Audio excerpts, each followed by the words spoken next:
ایک سمے کی بات ہے، میں خود اس جگہ پہ کھڑا تھا، اس واقعے کو جو میں دیکھ رہا تھا۔ ایک پانچویں وقت کا نمازی 2 بار اپنی زندگی میں حج بھی کر کے آ گیا، اور لوگوں کو دین کی دعوت دینا بھی اس کا کام ہے۔ بارش کا کچھ ٹائم تھا، بارش آ رہی تھی،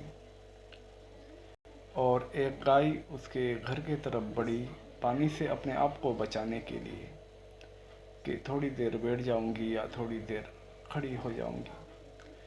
ان نے کیا کرا، پہلے تو اسے لات ماری، اس سے بھی اس کا دل نہیں بھرا تو اس نے ڈنڈا مارا۔ تو ایسی حرکتیں جو آپ ایک طرف تو مالک سے جڑنے کی کہو اور دوسری طرف آپ ایسی حرکتیں کرو، تو یہ اس کی حرکت کرنا ہوا، اور میں نے اسی ٹائم اس سے کہہ بھی دیا کہ تمہاری جو بھی عبادت تم نے آج تک کی کری، وہ تمہاری اس حرکت سے پوری نشٹ ہو چکی ہے، کیونکہ رب ایک دوسرے سے پریم کا حکم دیتا ہے۔ تم رب کا کام کر رہے، تم دھرم کے ٹھیکیدار بنے بیٹھے ہو، تو تمہیں اس بات کو جاننا چاہیے کہ رب کیا چاہتا ہے تم سے۔ رب چاہتا ہے آپ ہر انسان سے پریم کریں، آپ ہر ایک جانور سے پریم کریں۔ تو میں نے اس سے کہا کہ آپ نے آپ کے اعمال بگاڑ لیے، تو وہ کہنے لگا کہ یہاں پہ گندگی کرتی، بھئی گندگی کرتی تو بارش آ رہی تھی اس سے دھل جاتا۔ تو آپ کے اندر کتنی گندگی ہے ابھی پہلے آپ اپنی تو صفائی کر لو میرے متر، پہلے آپ تو اپنی گندگی سے باہر آ جاؤ۔ ایسے لوگ اپنے اہنکار میں اتنے چور ہوتے ہیں کہ وہ جانتے ہیں کہ وہ عبادت کر رہے ہیں، ان کی عبادت ہی انہیں اہنکار کی اور لے جاتی ہے۔ میں نہیں کہتا تم کسی مسجد میں جاؤ، میں نہیں کہتا تم کسی مندر میں جاؤ، میں نہیں کہتا تم کسی دھرم کے ٹھیکیدار بنو، میں اتنا کہتا ہوں تم اپنے بھیتر کو جاؤ، تم اپنے آپ کو پہچانو۔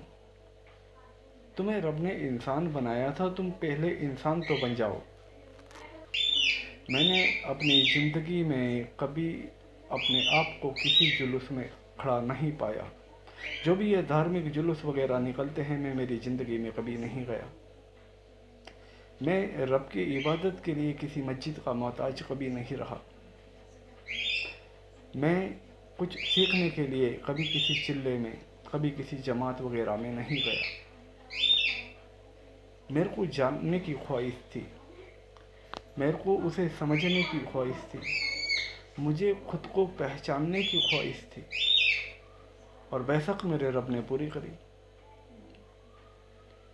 تو یوں کہیں پہ دھکے کھانا، اور یوں کہیں دھکے کھانے سے کبھی تمہیں اس کی پراپتی ہوتی ہے، اور تمہارے اندر سے اہنکار تمہارا جاتا ہے، اور تمہارے دل میں پریم آتا ہے، تو اچھی بات ہے، پر نہیں، یاد رہے کہیں نہ کہیں آپ اہنکار کے شکار ہو۔ ایک نمازی 4 دن نماز پڑھے گا، چوتھے دن کسی بے نمازی کو دیکھا تو وہ ٹوکتا بنے گا اسے کہ بھائی نماز پڑھا کرو، یہ کام کرا کرو، ایسے کرا کرو، رب نے اس کام کی کہا ہے، رب نے اس کام کی کہا ہے۔ ارے بھائی پہلا تو تیرے اندر تو دیکھ لے، تو کون سے کام کر رہا ہے؟ تو سدھارے گا؟ تو خود تو سدھر جا۔ پہلے اپنے اندر کی برائی تو دیکھ لو، پہلا اپنے اندر کے گناہ دیکھ لو کہ کتنا دین کا کام کرنے کی تم بات کرتے ہو، دین کے ڈاکو بننے کی بات کرو۔ ڈاکو ہی کہوں گا میں، یہ ڈاکو ہیں، جتنے چولے پہن کے بیٹھے ہیں نا، یہ ڈاکو ہیں، یہ ایک دوسرے کو گمراہ کر رہے ہیں۔ کوئی کہہ رہا ہے کہ میری جماعت جو ہے وہ جماعت صحیح ہے، وہابی وہابیوں کو صحیح بتا رہے ہیں، دیوبندی دیوبندیوں کو صحیح بتا رہے ہیں، بریلی شریف والے ان کو صحیح بتا رہے ہیں، سیاہ سیاہ کو صحیح بتا رہے ہیں۔ یہ کھلا پاکھنڈ نہیں تو کیا ہے؟ ارے ایک رب کی طرف جانا ہے تمہیں، ایک رب کی طرف لوٹنا ہے تمہیں۔ ٹوٹنے بکھرنے کی ہمت رکھو، ٹوٹو بکھرو جب اسے جانوگے. ایسے نہیں جانوگے میرے تیرے میں الجھ کے تم تمہارا جھنڈ بنا لو گے، وہ اس کا جھنڈ بنا لے گا، اور یہ بنا لیا تم نے دھرم، یہ ہمارا دھرم ہو گیا. اب پھر کہو گے یہ برا یہ صحیح. تو کوئی پرماتما برا ہے کیا؟ کوئی ایشور برا ہے کیا؟ کوئی اللہ برا ہے کیا؟ پر تم اللہ کی طرف جائی کہاں رہے؟ تم ایشور کی طرف جائی کہاں رہے؟ تم پرماتما کی طرف جائی کہاں رہے؟ تم تو میرے تیرے میں لگے ہو، میرے تیرے میں اسے ڈھونڈ رہے ہو. یہ تمہارا مورخ پن نہیں تو کیا ہے؟